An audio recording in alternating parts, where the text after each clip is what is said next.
Ce podcast vous est présenté par Audible.fr. Vous aimez les podcasts ? Vous allez adorer les livres audio. Téléchargez-les et écoutez-les sur votre smartphone. Avec l'offre d'essai, le premier livre audio est offert sur audible.fr/slate.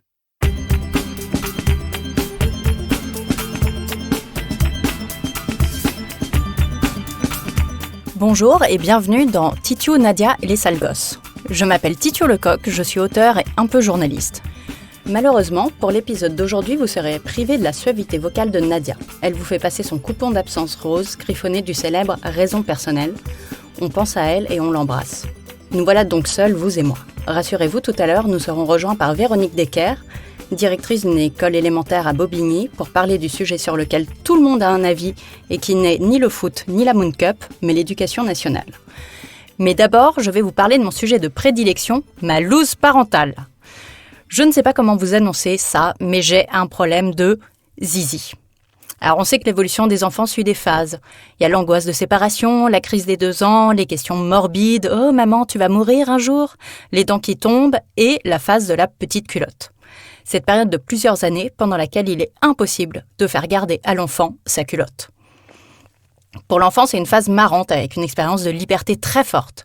D'ailleurs, je me souviens très bien de la mienne. Je me revois rentrer chez moi, dans un appartement avec de la moquette bleue, lâcher la main de ma mère et enlever ma culotte pour courir les fesses à l'air dans le salon. Je détestais la sensation du tissu sur mes fesses, je détestais les culottes et les chaussettes.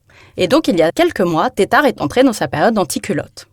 Au début, ça a fait rire son père. Au bout de 2 mois, il a commencé à trouver ça chelou. Il m'a dit « Ah, mais c'est bizarre quand même, non, il est complètement exhibo, cet enfant. » Très sûr de moi, je réponds « Bah non, c'est la période de la culotte, c'est normal, c'est l'âge. » Et là, il m'a regardé comme s'il n'avait jamais entendu parler de la phase de la culotte. C'était dingue. Donc je lui explique et il me soutient que ça n'existe pas. On décide de s'en référer à Internet et ce jour-là, j'ai découvert que la phase de la culotte n'était pas homologuée comme un stade inévitable chez les enfants au même titre que celle des dents qui tombent. Putain de merde. Visiblement, c'est une particularité de ma famille, plus exactement une particularité de moi et de mon fils.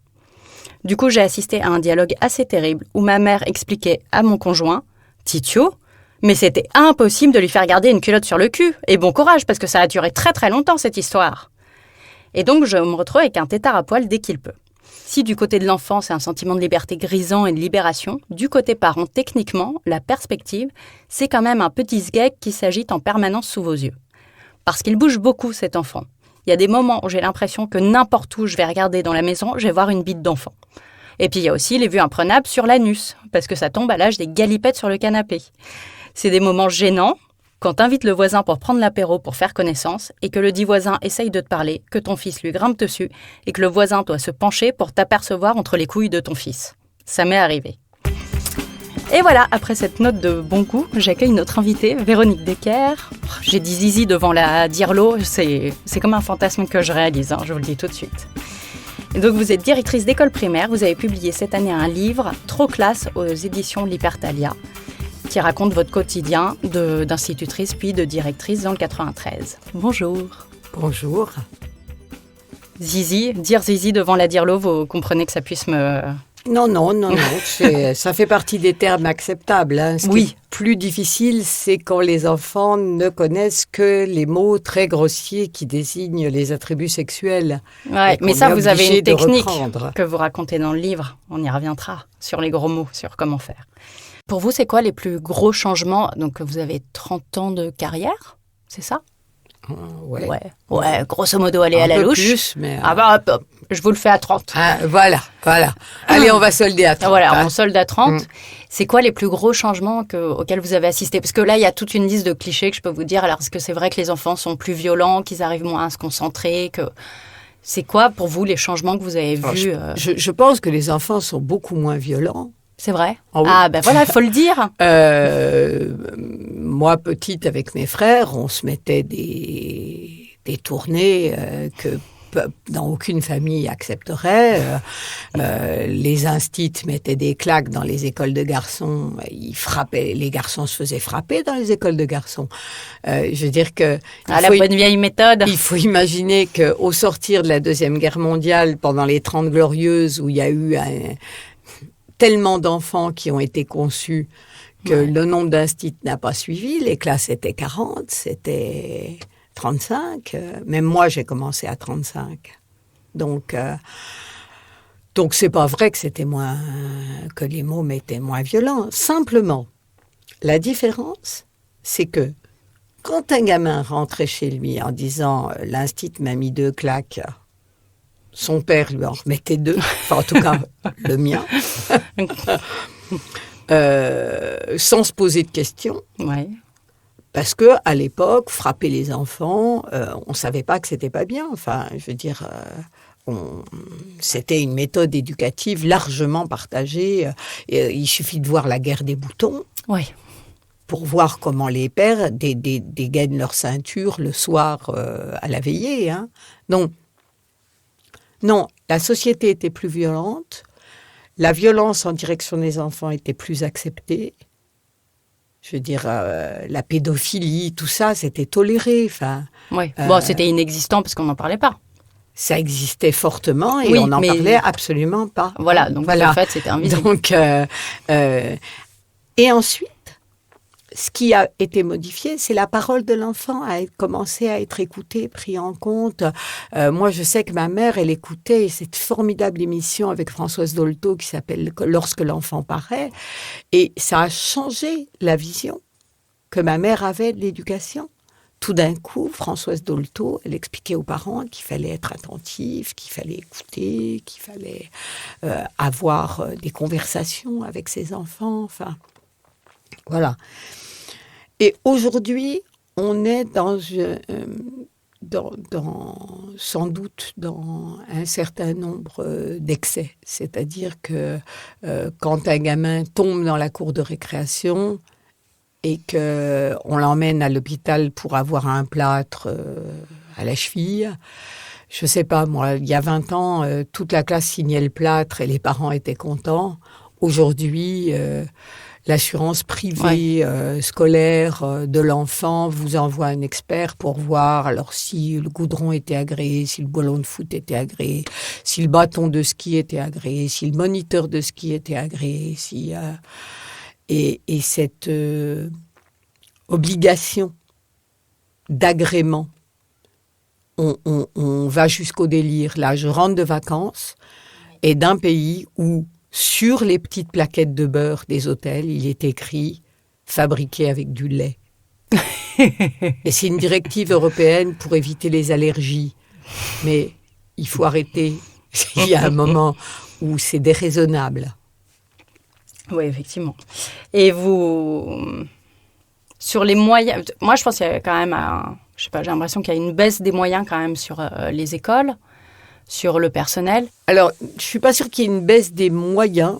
Ce qui est très compliqué, c'est que il y a aujourd'hui certainement moins d'élèves par classe que quand j'ai commencé. Ouais. Voilà. Par contre, moi, quand je suis rentrée à l'école, j'ai eu la visite obligatoire chez le médecin scolaire. Oui. Eh bien, aujourd'hui, ça n'existe plus, cette visite obligatoire chez le médecin scolaire. Je confirme, non, effectivement. Voilà. Et donc, lorsque les parents ont un pédiatre, ça ne pose pas de problème. Mais il faut imaginer que nombre de parents ne vont pas régulièrement chez un pédiatre. Et donc, on découvre des enfants sourds au milieu du CE2, des enfants qui sont atteints de pathologies que personne n'avait vues. Une fois, moi, le médecin scolaire, il est venu dans mon école, il a traversé le préau à un moment où une classe de CE1 rentrait. Et il s'est mis à regarder fixement un enfant. Et il me demande, mais ça fait longtemps qu'il boite comme ça, cet enfant ? Je dis oui, depuis qu'il est rentré en CP, il a toujours boité. Sa mère nous a dit qu'il était né comme ça, donc il a peut-être une jambe plus courte que l'autre, mais c'est vrai qu'il boite. Et il me dit, convoquez la mère immédiatement. Et en fait, cet enfant, il était atteint d'une maladie dégénérative. Mais comme il n'avait jamais croisé un médecin scolaire depuis son entrée en petite section de maternelle, personne ne s'en était soucié. Et nous, on n'avait vraiment pas vu. Enfin, voilà, c'est pas nos compétences. Oui, oui, évidemment. Donc ça, par exemple, toute cette partie d'entourage, d'assistante sociale, quand j'ai débuté comme directrice d'école, tous les 2-3 mois, les assistantes sociales du quartier passaient me voir. Et on discutait, on me disait, la famille du genou, ils ont un petit de 2 ans, ce serait bien que vous le preniez, parce que la maman, elle a un peu des difficultés. Voilà. Et moi, je disais, la famille de trucs, j'ai l'impression que les enfants ne mangent pas bien, il faudrait voir si vous n'avez pas un peu d'aide alimentaire. Enfin, voilà. Aujourd'hui, on n'a plus aucun contact. Non, parce qu'elles sont tellement submergées, tous les pôles ont été recentrés. Tout se fait par Internet, on ne voit plus personne. C'est l'humanité, le caractère charnel des relations humaines qui s'efface petit à petit. Vous êtes donc une école Freinet ? Non, on est une école dans laquelle il y a des militants et des Elle n'est pas labellisée Freinet. Non, vous êtes une équipe... Non, parce qu'on n'est pas à part du mouvement ordinaire des enseignants. N'importe qui peut être nommé dans l'école. Donc, chaque année, des gens sont nommés totalement par hasard. Et alors, c'est quoi la spécificité, du coup, de la pédagogie Freinet ? Ouais. En fait, Freinet... Il s'est retrouvé à la guerre de 14-18, il venait juste de sortir de l'école normale. Il avait fait ses 3 ans d'école normale, il se retrouve à la guerre et il est blessé au poumon. Et donc, au sortir de la guerre l'a conduit à réfléchir parce que cette école du 19e siècle, à laquelle il avait été formé. C'était une école ultra-nationaliste qui faisait chanter aux enfants que les Allemands étaient des moins que rien. Enfin, bon. Alors que ce qu'il avait vu, c'était quand même des paysans français qui tiraient sur des paysans allemands qui ne s'étaient rien fait mutuellement. Enfin, donc il sort et il a une véritable aspiration à la paix et à enseigner sur d'autres valeurs. Et puis en même temps, il est blessé au poumon et donc il ne peut plus enseigner en faisant des cours magistraux. Il n'a pas la puissance vocale. D'accord. Voilà. Et donc il va chercher avec d'autres enseignants des techniques pour encourager les enfants à apprendre autrement. C'est-à-dire en faisant... Alors, il est l'inventeur, c'est comme Maria Montessori. Ils sont l'inventeur de 1000 choses dont plus personne ne sait que c'est eux les inventeurs. Donc, il y a un matériel pédagogique spécifique ? Oui. Donc, il est pour la suppression des notes et des classements, des manuels scolaires. Ouais. Et donc, les enseignants Freinet travaillent avec des fichiers qui sont progressifs. Ouais. Et les enfants d'une même classe circulent à des vitesses qui ne sont pas nécessairement les mêmes sur ces fichiers d'entraînement, mais font également des projets communs, écrivent. Et donc, Freinet a été un des premiers à publier des textes d'enfants et à faire créer aux enfants la première ligne de documentaire pour enfants. Les premiers documentaires pour enfants, ce sont les bibliothèques de travail qui ont été écrites par les classes. C'est-à-dire qu'il y avait une classe en Bretagne qui faisait un documentaire sur la plage, pendant qu'une classe du Jura faisait un documentaire sur les tourbières. Et puis tout ça a été publié chaque quinzaine ou chaque mois pour faire un petit documentaire qui permettait, à une époque où le documentaire pour enfants n'existe pas, voilà. Mais alors j'ai l'impression, mais peut-être que je me trompe complètement, mais de ce que j'ai lu sur Freinet, et même de ce dont vous témoignez, qu'effectivement il y a quelque chose de très collaboratif, de travail en... Donc très coopératif, c'est de la pédagogie coopérative, c'est-à-dire alors que les enfants... Montessori est beaucoup plus individualiste. Alors c'est plus compliqué, parce que Freinet c'est un institut qui travaille dans l'école publique avec des instituts qui ont eu une formation de 3 ans à l'école normale. Montessori, on va lui offrir la possibilité d'ouvrir une école, mais avec des gens qui n'ont aucune formation. Oui. Donc elle ouvre une école dans un gigantesque bidonville qui est reconstruit. Donc les gens viennent d'avoir des appartements, mais ils viennent de bidonville et c'est des enfants, on dirait aujourd'hui, du quart-monde. Oui. Et ces instituts aussi sont à peine plus lettrés que leurs élèves. Et donc Montessori, elle investit beaucoup sur le matériel scolaire, Oui. de façon à ce que les enfants s'appuient sur le matériel, ne pouvant pas s'appuyer réellement D'accord. sur des ressources pédagogiques qui, à l'époque, sont encore très incertaines. Quand elle c'est hyper ouvre la intéressant. Casa dei Bambini, elle n'a pas le temps de former les instits. Elle va les former sur le tas. Et elle va les former avec le matériel. D'accord. Après, la différence avec Freinet, c'est que Freinet, c'est un militant. Il se marie avec une fille qui est au PC, il est militant syndical, il adhère au Parti communiste dans les années 20. Enfin, voilà, c'est un militant.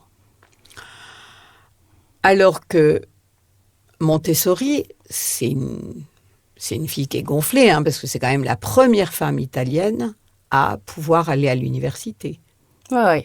Avant elle, l'Église catholique avait interdit l'accès des femmes à l'université. Il n'y avait qu'en France qu'on pouvait aller à l'université. Marie Curie, elle a dû quitter la Pologne et venir en France pour aller à la fac. Sinon, l'Église polonaise verrouillait l'entrée à l'université aussi là-bas.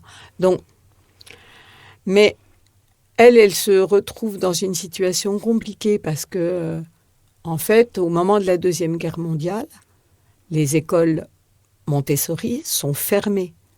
En Italie. En Italie, voilà. Parce que ça apparaît comme beaucoup trop libérateur aux fascistes qui dominent l'Italie. Donc Montessori part en Inde, mais l'Inde est anglaise. Donc elle est assignée à résidence au titre de l'appartenance à une nation ennemie. D'accord. Donc déjà, c'est pas une militante, mais avec tout ça, elle va jamais pouvoir fonder un mouvement, vraiment. Oui, elle a fait beaucoup de conférences, elle a fait beaucoup de conférences, mais elle n'a pas le mouvement collaboratif. Ce qui fait qu'à la mort de Freinet, c'est l'association ISEM Pédagogie Freinet qui devient héritière de tous les travaux, de tout le matériel, de tout. Alors que Montessori, c'est son fils. C'est l'entreprise. C'est son fils qui fait une SARL et qui fait une entreprise. C'est comme ça que alors on trouve chez Nature et Découverte labellisé Montessori des faux souliers, des souliers en bois pour que les enfants apprennent à faire les lacets. Et Le meilleur, je pense, chez Nature et Découverte, c'est qu'ils parviennent à vendre à des parents sans doute très attachés au développement de leur enfant une pelle et une balayette Montessori à 18 €, alors que ces mêmes parents pourraient trouver chez Jiffy la même chose pour 80 centimes d'euros, certes fabriqués en Chine, mais avec lesquels les enfants pourraient balayer les petites graines exactement de la même manière. Ah oui, non, ça c'est Donc, à un moment, il y a quand même un état d'esprit bobo autour de Montessori, alors que Freinet, c'est une école du peuple qui vise à former des enfants, je dirais pas militants, mais citoyens, organisés. Organisés, j'ai l'impression capables d'autonomie et d'organisation. Parce que c'est ce que je me suis fait la réflexion en lisant votre livre, je me suis rappelé mes cours d'éducation civique, où on nous parle de la République, la démocratie, tout ça, machin. Et c'était d'un ennui, mais à périr. Et surtout, c'était totalement absurde parce qu'on nous apprenait ça au sein d'une institution qui n'avait rien de démocratique, mais absolument rien dans son fonctionnement. Donc il y avait un truc, le message ne pouvait pas passer. Oui, alors vous serez citoyen plus tard. Alors, ce qui est sûr, c'est que, par exemple, dans mon école, effectivement, toutes les classes, y compris les classes dont les enseignants ne pratiquent pas la totalité des pratiques Freinet, mais toutes les classes se réunissent chaque semaine en conseil d'élèves. Tous les 15 jours, enfin normalement tous les 15 jours, un conseil de délégués est réuni pour voir quel projet il peut se faire entre les classes, qu'est-ce qui ne va pas. Et les élèves votent, ils font des choix, ils comprennent. Alors ils votent, ils font des choix, ils réfléchissent ensemble, ils font des propositions, ils calculent les budgets, tout ça. Alors, normalement, ça, par contre, je suis également vice-présidente de l'OCCE 93, donc c'est une activité obligatoire dans les coopératives scolaires. Ah oui. Toutes les classes qui ont des coopératives devraient laisser les enfants choisir un certain nombre de choses avec l'argent de la coopérative. Donc, C'est peu fait, non? Alors, c'est malheureusement pas fait, mais du coup, j'ai contribué à l'écriture d'un texte qu'on trouve sur le site de l'OCCE 93 qui s'appelle « Qui fait quoi pour la copé ?» qui permet de replacer ce que doivent faire les enseignants, ce que doivent faire les élèves, ce que doivent faire les parents, puisque cette coopération est aussi une coopération avec les parents d'élèves. Et est-ce que chez vous, c'est les élèves aussi qui vont, je sais pas, téléphoner pour avoir des renseignements justement sur quelque chose qui concerne la classe, sur du matériel, ou passer une commande, ou est-ce qu'ils sont impliqués à ce... Alors, ça peut arriver, en particulier sur la bibliothèque, ils font des propositions d'achat de livres. Ça leur est arrivé d'appeler, de faire des calculs, de demander des devis. Ça, c'est super. Ça s'appelle le calcul vivant dans la pédagogie Freinet. D'accord. Et c'est une partie très intéressante de l'activité coopérative, c'est-à-dire qu'il y a coopération entre les enfants sur de l'activité scolaire, mais aussi sur des projets qui leur permettent de porter des apprentissages et de faire que ces apprentissages fassent sens, parce que, ça sert.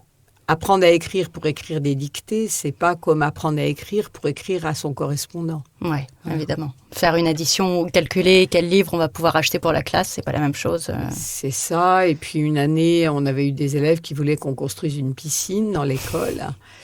Et donc, on était allé un peu au bout de cette affaire-là. Et en fait, avec 1875 ans de versement des parents à la coopérative scolaire, on en aurait les moyens à condition de rien dépenser. Voilà. Et ça les avait fait rire. Du coup, ils étaient très engagés dans la résolution évidemment. De ce problème. Et puis c'était plus présenté comme des maths, il y a aussi le côté... Alors, justement, moi, je m'applique beaucoup à dire que les maths, c'est ça. C'est résoudre des problèmes qu'on a et pour lesquels nous devons calculer des choses. Voilà. On calcule la longueur et la largeur d'une pièce pour savoir combien de rouleaux de papier peint on va avoir besoin. On calcule combien on peut dépenser pour faire ci ou ça. Et tout ça, ça les intéresse beaucoup, en fait. Et sur l'écriture aussi, je vous avais entendu dire... que c'est sur le rapport sur les classes vertes, en fait. Parce que vous essayez au maximum de sortir les enfants, de les emmener voir autre chose, etc. Mais en disant que ça a aussi un intérêt pour la lecture des textes. Parce qu'il faut qu'ils voient le monde pour pouvoir comprendre aussi les textes. Alors, je pense qu'une des raisons qui explique l'échec scolaire des enfants des milieux populaires, c'est le différentiel d'expérience du monde par rapport aux enfants des milieux... cultivés, aisés, et qu'effectivement, au moment où les textes se mettent à aborder la littérature, quand les profs de collège disent qu'ils ne savent pas lire, ça ne veut pas dire qu'ils ne savent pas quoi faire avec B et A ou B et A et N derrière. Ça veut dire qu'ils ne comprennent pas.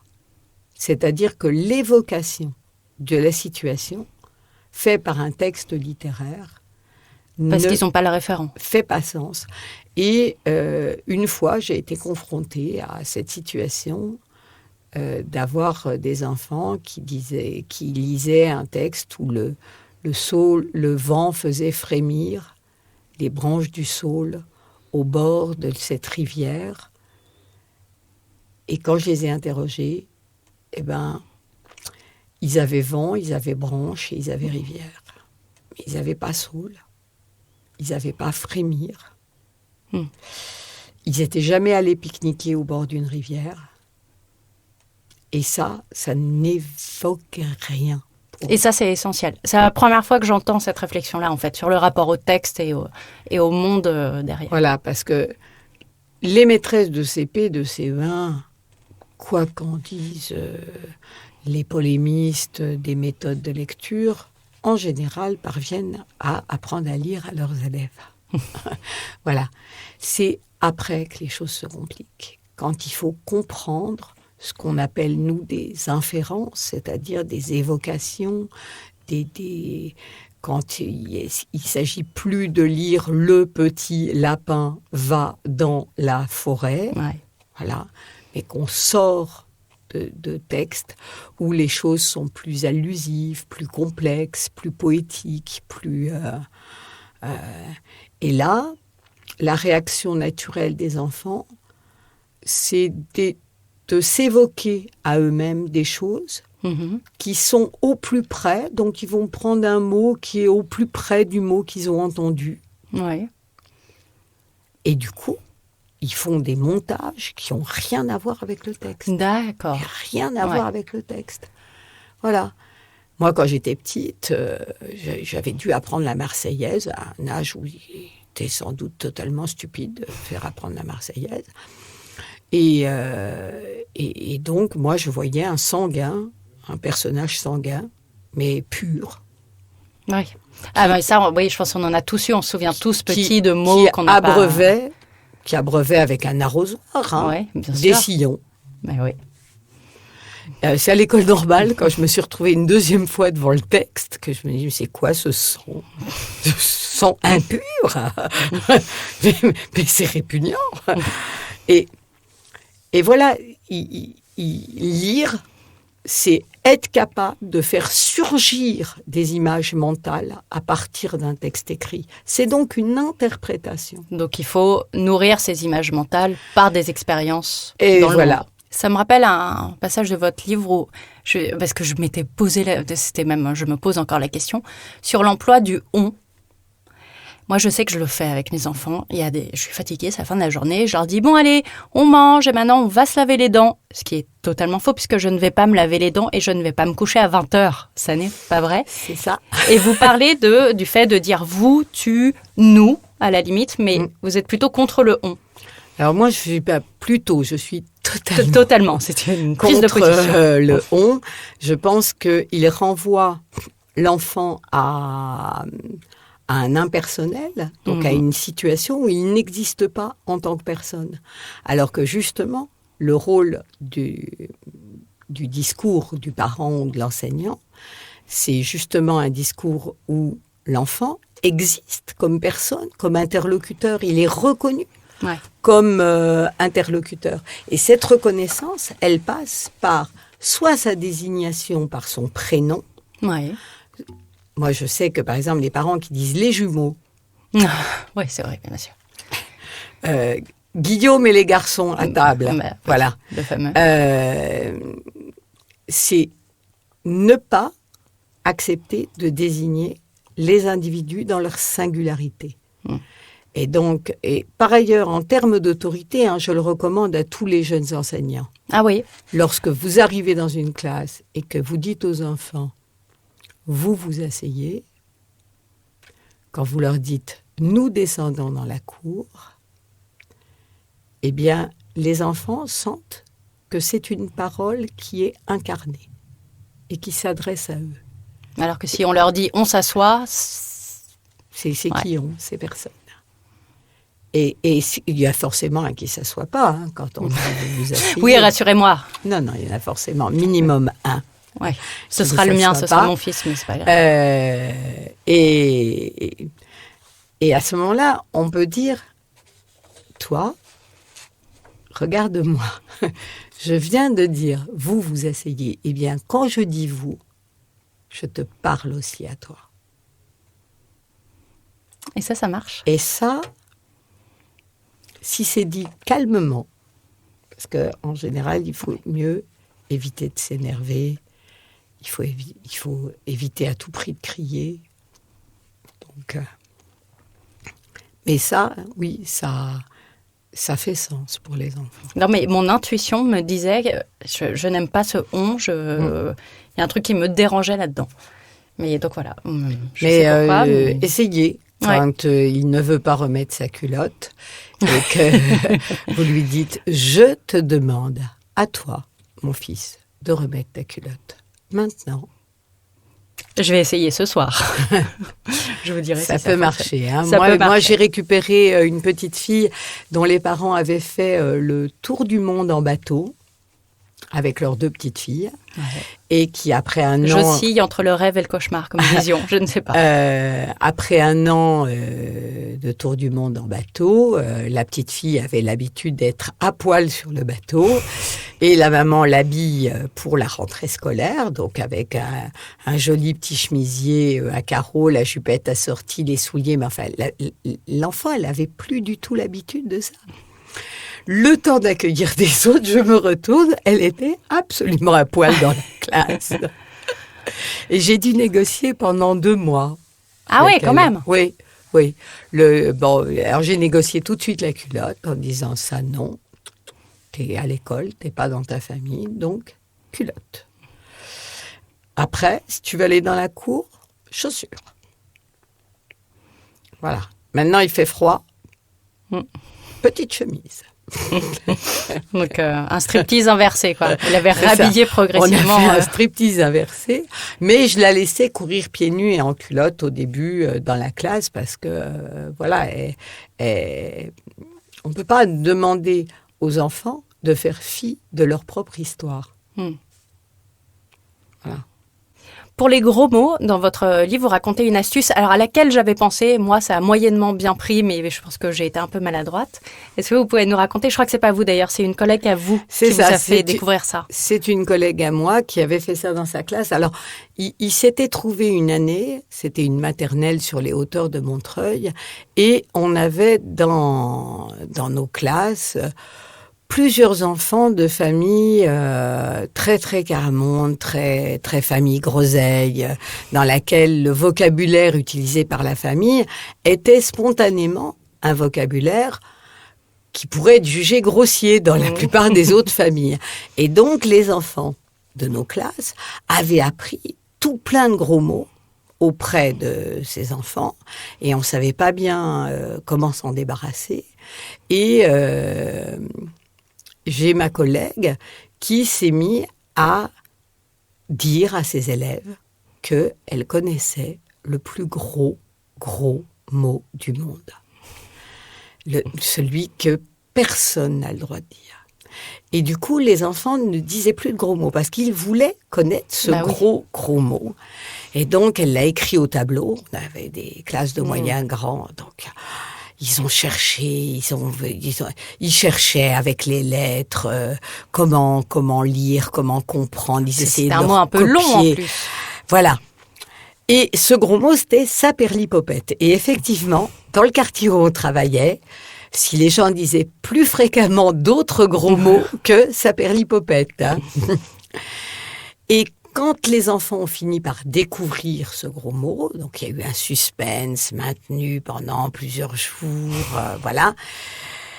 À ce moment-là, ça a fait comme dans La sorcière du placard au balai. Il disait « ça perd !»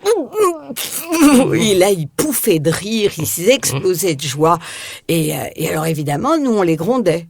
Ah bah oui, bien sûr, parce que ce mot-là, c'est pas possible. Il faudrait quand même pas qu'ils disent « saperlipopette » en entier. Donc, et du coup, la mode des gros mots qu'ils avaient appris précédemment s'est effacée parce que ils étaient ringards. Voilà, l'esprit des enfants comme ça passe d'une chose à l'autre et efface un peu le précédent. Et ça nous avait permis de sortir assez honorablement d'une année qui avait été commencée de lexicalement forte, plus difficile. Voilà. Maintenant, en école primaire, on peut pas utiliser des subterfuges comme ça. En fait, moi maintenant, je demande aux enfants s'ils connaissent le sens du mot. Comme tous les gros mots ont un sens très sexuel. Oui. Et qu'ils sont à un âge où ça les dégoûte un peu. Hein, ils savent que ça existe, mais enfin bon, leur père a dû le faire avec leur mère. Burk. Et ils n'ont pas tellement envie d'en entendre parler, de la sexualité. C'est un âge où ils sont un peu loin de tout ça. Et donc, moi, j'y vais franco de port. Je leur explique ce que c'est, ce que ça désigne. Pour tous les mots. Ah oui, même les gestes, par exemple, un doigt d'honneur. Qu'est-ce qu'un doigt d'honneur ? Ah ouais. Eh bien, ça représente le sexe du garçon en érection quand il va pénétrer. Et c'est un geste de viol. Ça veut dire, je vais te pénétrer contre ton gré. Voilà. Et là, ça les dégoûte et du coup, ils se... Et là, je leur demande, mais qui t'a appris ce geste ? Est-ce que ta mère fait ce geste à la maison ? Alors, en général, moi, les parents d'élèves de mon école sont plutôt des gens assez bien élevés. Et en général, j'imagine pas un instant que leur mère fait ça à la maison. Hein. Et alors après, je leur dis, mais ton père, il dit fils de pute, par exemple, à la maison, quand il parle avec sa mère. Alors là, les gamins sont extrêmement choqués en disant « Oh, non, non, ma mère, elle ne le dit pas, mon père non plus. » Mais je dis « alors, excuse-moi, parce que la question, c'est qui t'élève ? Qui te guide ? C'est ton maître qui t'a appris ce mot-là ? Non. Alors, c'est pas ton père, c'est pas ta mère, c'est pas ton maître. Mais alors, qui t'élève ? T'es le fils de qui ? T'es sous la responsabilité de qui ? Tu marches sur quel chemin, là ? Vous le faites tellement bien. Et ça marche, mais évidemment. Bien sûr, bien sûr. Dans votre école, alors vous le dites vous-même, à un moment, vous êtes devenu l'égérie des Roms, un peu, dans les médias. Vous avez reçu beaucoup d'enfants roms ?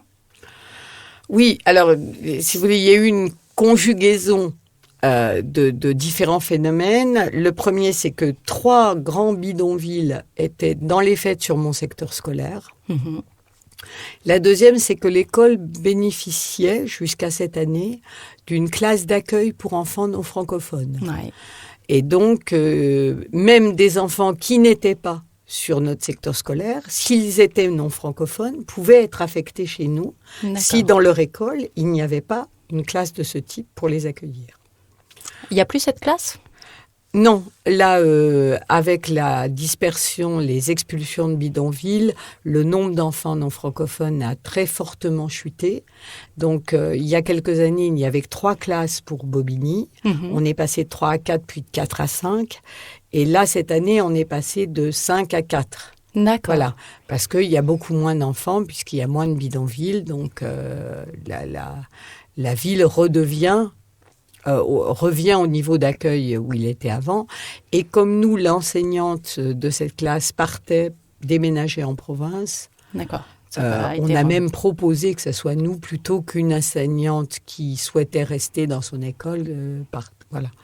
Donc, cette année, on n'a plus, mais pendant plusieurs années, on a eu, et puis on a eu une enseignante exceptionnelle qui a pris en charge cet accueil, au point que des parents d'élèves ont même demandé des dérogations pour venir chez nous. Ah ouais. Parents d'élèves roms. Hein. Donc, ça, c'était un peu compliqué parce que pour les parents du quartier, cette arrivée brutale de nombre d'élèves roms a été pas toujours bien vécue. Ouais. Pour nous, ça a été très compliqué parce que il s'agissait d'enfants dont les conditions de vie étaient si éloignées des nôtres. Parce que c'est pas leurs mœurs qui sont éloignées des nôtres. Hein. Ce sont leurs conditions de vie. Oui, vous décrivez une misère qui est... Une misère dont on n'avait plus idée. On avait oublié que ça pouvait exister. Et du coup, moi, je me suis appuyée sur des textes écrits par des instituts dans les années 20. C'est-à-dire des instituts nommés dans la France profonde des années 20, les textes qu'ils écrivaient sur comment faire pour que les enfants des fermes viennent à l'école alors que leurs parents étaient analphabètes, voilà. Donc oui, déjà les convaincre que l'école, c'est important, c'est ça, apprendre. C'est ça. Et du coup, j'ai croisé un texte d'un institut qui écrivait « Les enfants du bourg », donc le village où était située l'école, viennent régulièrement à l'école. Mais les enfants des hameaux viennent moins. L'école est loin, les parents n'en voient pas la nécessité. Il y a toujours des travaux à faire dans les champs. L'hiver, il y a de la neige, au printemps, il pleut.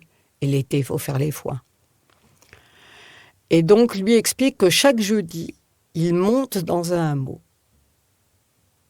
Et il va apporter les cahiers aux parents, montrer ce que l'enfant a appris, expliciter ce que l'enfant fait à l'école, dire au père qu'il peut être fier de sa petite fille ou de son petit garçon qui a fait une belle ligne de L avec des belles boucles. Enfin bon, même si c'est des apprentissages qui sont formels, de façon à renforcer la conviction des parents d'envoyer les enfants plus régulièrement à l'école. Et vous l'avez fait, vous ? Alors moi, je l'ai fait. En fait, je me suis dit, mais c'est ça la bonne idée. Et j'ai commencé à aller dans les bidonvilles. Ouais. Puis moi, quand le gamin venait pas, j'y allais, je gueulais. Et je disais, mais c'est pas vrai que... Et ça marchait ? Alors oui, ça marche plutôt bien. Ouais. Ça marche plutôt bien. Et on était arrivé, avant l'expulsion du bidonville des Coquetiers, à ce que 95% des enfants soient scolarisés. Donc, à avoir un des bidonvilles les mieux scolarisés de France, quand le préfet a décidé de tout exploser. Donc, après, du coup, ces enfants, ils sont partis où ? Ils sont au 115. D'accord, donc ils sont éparpillés de n'importe où. Voilà, et rien n'a été prévu pour qu'ils puissent venir à l'école des hôtels où ils ont été placés. C'est pas là où vous entrez en jeu avec votre petite voiture pour faire des allers-retours ? Alors non, parce que c'est pas comme ça que ça s'est fait, mais j'ai cherché des subventions parce que l'État n'a pas prévu ce fait. Donc en gros, il les reloge loin. C'est ça. Parce que plus ils sont loin, mieux c'est en général. Et ils veulent quand même aller à l'école, les enfants. Et surtout, ils veulent rester dans cette école. Ouais. Parce que c'est là où ils ont leurs copains. Et en primaire, c'est très important. Ouais. Les copains, les copines, c'est très important. Et donc, j'ai trouvé l'aide d'une fondation.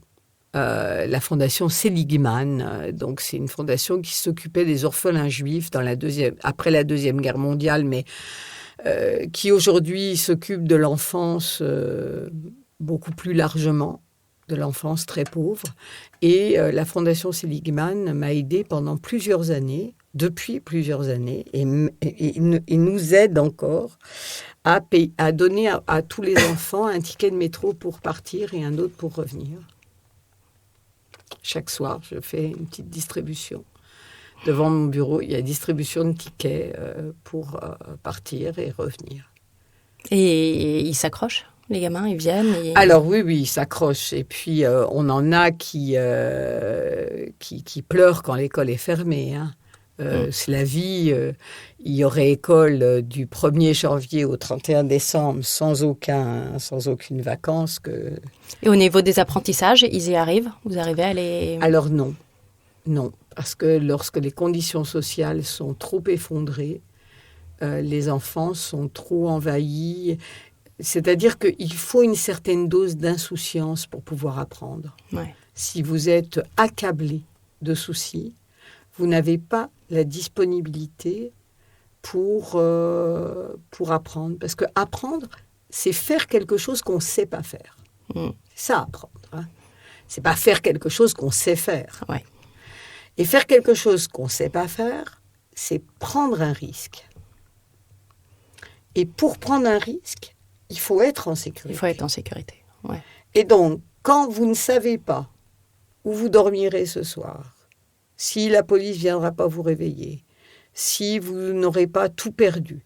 Parce que moi, j'admire des fois les familles roms, cette capacité à avoir toutes leurs affaires détruites et à repartir avec rien. Ils ont 2 sacs plastiques, les vêtements qu'ils ont sur eux.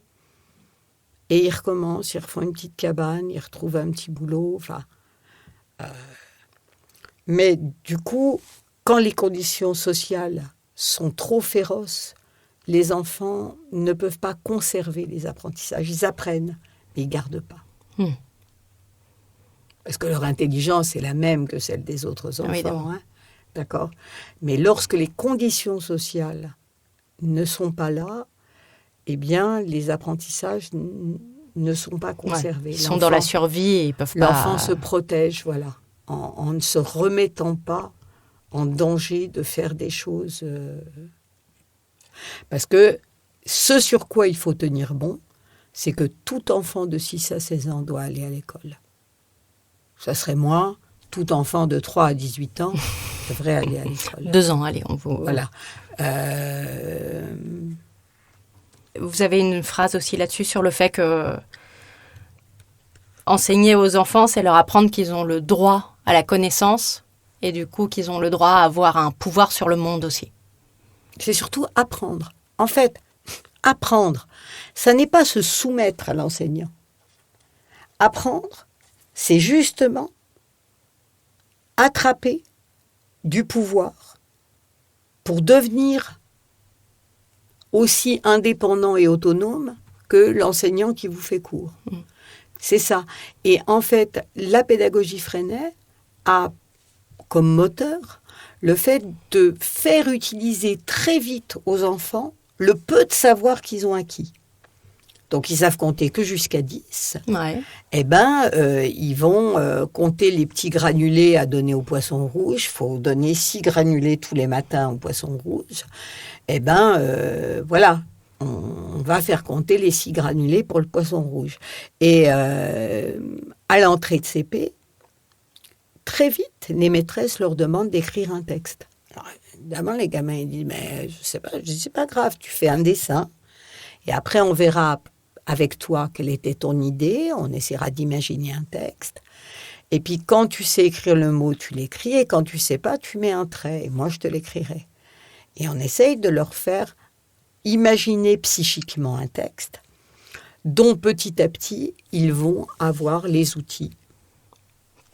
Et ça, du coup, alors, en même temps, j'ai un peu honte de poser cette question, je la trouve un peu affreuse, mais le résultat, ça donne que vos élèves en fin de CM2 sont dans la moyenne nationale, sont... Alors non, parce que nous, on est quand même ZEP+, voilà, on est une école qui a été quand même ghettoisée, voilà, par différents dispositifs. Donc, les résultats de l'école sont des résultats faibles, mais nos élèves ont gardé le goût d'apprendre et de progresser. Et le collège trouve qu'ils sont autonomes, organisés, plus pas découragés de faire, même si ce qu'ils font n'est pas toujours d'un excellent niveau. Il n'empêche qu'un enfant qui continue à apprendre, qui continue à travailler, qui ne se décourage pas, finit à l'arrivée par avoir de meilleurs résultats. C'est-à-dire que les résultats de l'école, c'est pas à la fin du CM2 qu'il faut aller les regarder. C'est à la fac. Et ça, vous savez un peu, vous avez un peu un suivi des Alors, anciens pas du tout, non. mais on a des élèves qui reviennent nous voir, hein, donc on Ouais. sait qu'on en a à la fac, dans les classes prépa. Faut pas croire que la banlieue ne fabrique que d'horribles dealers islamistes dégénérés. Hein. Non. Il y a quand même beaucoup d'enfants qui, grâce au fait qu'en France, l'école publique est gratuite, suivent des études que leurs parents n'auraient pas pu leur offrir si tout était payant, comme dans certains pays.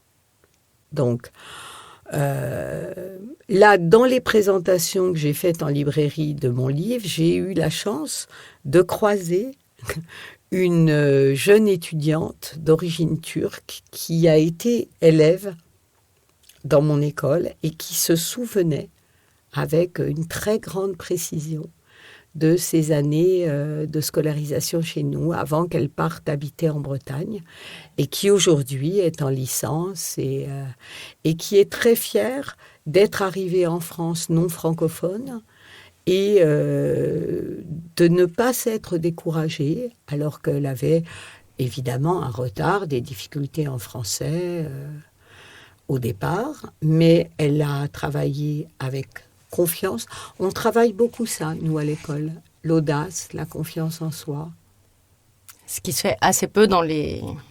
Et en tout cas, c'est déterminant pour la réussite scolaire, en particulier pour celle des filles. Très souvent, les filles manquent d'audace et de confiance en soi. Et nous, on travaille beaucoup là-dessus. Donc, c'était une question que j'avais prévu de vous poser, de savoir si vous faisiez attention à ça, à la répartition. Alors, on travaille beaucoup sur l'égalité filles-garçons. Ça fait partie de nos axes de projet d'école, de manière à donner aux filles des éléments, des points d'appui pour leur permettre de poursuivre des études sans avoir peur d'y aller. J'ai une question, pour finir, une question un peu personnelle. Vous avez l'air, forcément, on se dit, directrice d'école et tout, instit. Les enfants, vous connaissez, vous savez comment faire, vous êtes super avec les enfants. Est-ce que ça aide pour être une bonne maman d'être institutrice ? Pas du tout. Pas du tout. Ça va vous me rassurer. Vous criez pas, vous avez crié sur vos enfants, vous avez fait tous les trucs qu'il ne faut pas faire, s'énerver, tout ce qu'il faut pas faire, menacer, faire du chantage. Et mes enfants ont sans doute beaucoup souffert parce que c'est compliqué d'avoir une maman qui est maîtresse d'école. C'est une maman, elle part le matin pour s'occuper d'enfants qu'elle n'aime pas. Et elle laisse les enfants qu'elle aime pour aller s'occuper d'enfants qu'elle n'aime pas. Et ça, quand même, psychologiquement, pour les enfants des maîtresses d'école, c'est un petit peu compliqué à vivre. Et par ailleurs, les difficultés que j'ai rencontrées dans l'éducation de mes propres enfants m'ont amené à beaucoup réfléchir. Et en fait, cette réflexion m'a aidée dans ma vie professionnelle. C'est-à-dire que plus je galérais avec mes fils, plus je me formais comme enseignante. Mais ça ne m'a pas du tout aidée avec eux. C'est dans un sens, c'est pas dans l'autre. Voilà. La seule chose qu'aujourd'hui je peux dire avec le recul, c'est que rien n'est jamais perdu. C'est-à-dire que même quand on pense qu'on est au fin fond du gouffre de la galère et qu'on ne peut pas s'en sortir, qu'on s'est enferré dans des situations invraisemblables avec des enfants et qu'ils n'y arriveront pas et que... Eh bien non. Non. En fait, il faut prendre le temps de se poser, de réfléchir, de se faire accompagner, d'aller voir un psy quand on en a besoin, mais dans tous les cas, tant qu'on n'est pas mort, on peut progresser. Ça me paraît parfait comme mot de la fin, c'est magnifique. Merci beaucoup d'être venu pour cette interview. Merci à vous de nous avoir téléchargés. Vous pouvez nous retrouver sur le site de Slate.fr, sur Audible, notre partenaire, sur iTunes. Vous vous abonnez au podcast et tous les mois, vous nous voyez dans votre téléphone, c'est magique. Vous pouvez aussi télécharger l'autre podcast de Slate.fr qui est super et qui s'appelle Transfert. L'émission d'aujourd'hui était réalisée par Charles Trahan. Merci.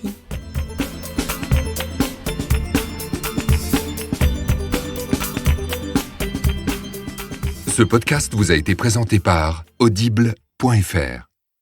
Vous aimez les podcasts ? Vous allez adorer les livres audio. Téléchargez-les et écoutez-les sur votre smartphone. Avec l'offre d'essai, le premier livre audio est offert sur audible.fr/slate.